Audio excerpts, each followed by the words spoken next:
ሰላም ጤና ይስጥልኝ የቻናል ተከታዮች እንዴት ናቸው? ሁሉ አማን ሁሉ ሰላም ነው። ነባሮቹ በላይክ እንዲሁም ደግሞ አዲሶቹ ላይክ ሰብስክራይብ እያደረጋችሁ አበረታቱኝ። እንግዲህ ሀብል ድራማ ይዘን መተናል። ሀብል ድራማ ያው የዲኤንኤ ምርመራው እንግዲህ ሲጠበቅ ነበረ። ነገር ግን ደግሞ ዘነቡና ምንንና አጸደ እንግዲህ እንደፈከሩት እንግዲህ ያው የዲኤንኤ ምርመራውን እንግዲህ ያው አቃይሮታል። እሱም የኩኩሻን ይቺ የሀብልን ታናሽ እህት ጸጉር ነበር እንግዲህ ለሀና የሰጧት። ሀናም እንግዲህ ለጓደኛዋ ሰጥ ልካ እንግዲህ የዲኤንኤ ምርመራው ሲመጣ እንግዲህ ጥላቸው ይችን ኩኩሻና ትንሿ ልጅ ጥላቸው እንግዲህ ወደ ክፍል ትገባና ስታነበው እንግዲህ ያው ኩኩሻ ልጇ እንደሆነ ታውቃለች። ምክንያቱም ያው የዲኤንኤ ምርመራው ተቀይሯል። ከዛ እንግዲህ ትንሿም ስትላ ኩኩሻ ልጄና ስትላ ትንሿም እንግዲህ በጣም ትደሰታለች። ታዲያ ለምን ታለቅሻለች ስትል አይ ልጅን ተጠራጥሬያት የዲኤንኤ ምርመራ ማድረግ የለብኝም ስትላት እኮ ቢሆንም አሁን እንንገራት ትላታለች። ኩኩሻ እንግዲህ ኩኩሻም ሀብልን ታገኛትና ሀብል ጋር እያወሩ እንግዲህ ሀብል ዘነቡ ወይም ደግሞ መነን ምን አይነት አስተዳደግ እንግዲህ መከራይታ ነበር አሳድጋት እንግዲህ እሱን እያጫወተቻት ኩኩሻ እያዘነች ነበረ። ኩኩሻም ይህን ሁሉ እንግዲህ ምናልባት እኔ ልጇ ካልሆንኩ ብላ እንግዲህ ለዛ ነው ለሀብል እውነቱን ልትነግራን ነበረ።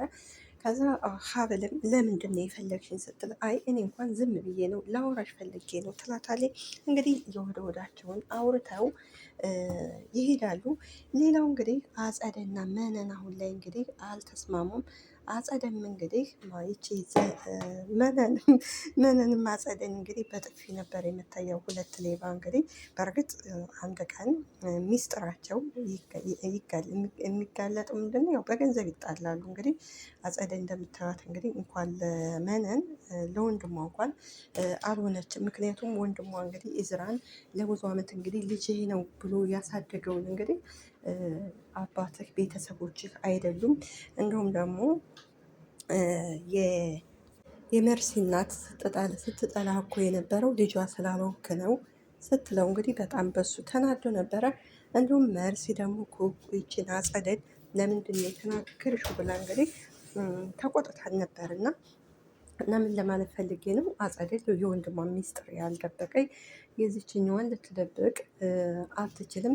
እንግዲህ ይቺ ሀና እንግዲህ ወደነ ያው የኢስራ አባት ስለታመመ ወደነ ሀብል ቤት ስትሄድ እንግዲህ ከዛ እያወሩ እንግዲህ ያው የኩኩሻ ወይም ያጸደ የሀብልን አባት እንግዲህ የሀብል አባትና እነ ኢዝራ እንግዲህ ይተዋወቃሉ።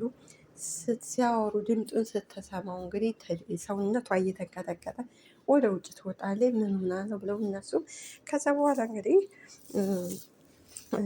ይቺ ሀብልም ምን ሆነሽ ነው ስትላት እንግዲህ የኩኩሻ አባት ነው እኔም እሱ ነው በትክክለኛ እሱ ነው ምናምን ብላ እንግዲህ ትነግራታለች። የዚህ ጊዜ አጸድ ማናት ይቺ ሀብል ትደነግጣለች። ምን ነው ደነግሽ ስትላት ምንም ምክንያቱም ሀብል አሁን ላይ ኩኩሻ ምናልባት ዘነቡ ወይም ደግሞ መነን አንጥታት እንደሆነ የእሷ ስራ ነው ብላ እንግዲህ ተጠራጥራለች። ባለፈውም እንግዲህ ኢዝራ እንግዲህ ሁለቱን አግኝቷቸው ነበረ። ሁለቱ ሲያገኛቸው እንግዲህ ለዛ ነው እንግዲህ ሚስጥራቸው የዲኤንኤ ውጤቱ እስከሚመጣ ድረስ ላዚም ኢዝራን እንግዲህ ማናደድ ስለነበረባቸው ነው እንጂ ባለፈው ሁለቱን መነንን እና እንዲሁም ደግሞ አጸደን አግኝቷቸው ነበረ። ይሄ ነገር ከመጀመሪያውም የመነን እጅ አለበት እያለ ነበርና አጸደና እቺ ሀብልና ኢዝራ እያወሩ ነበረ። ስለዚህ እኛ በምናጣራው እናጣራለን ብለዋል።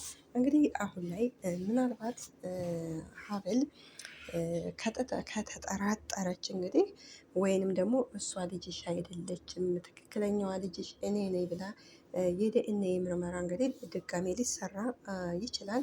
እዚህ ሁሉ እንግዲህ ኩኩሻ ብትናገር ጥሩ ነበረ።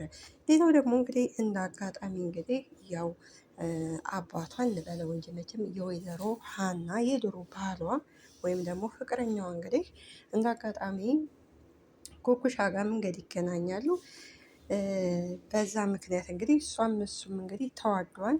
ነገር ግን ደግሞ ያው በእርግጥ ልጁ ማለቴ ዶክተሩ ትክክለኛ ልጁ ሀብል ናት እና ከልጁ ጋር እንግዲህ ተዋውቃለች።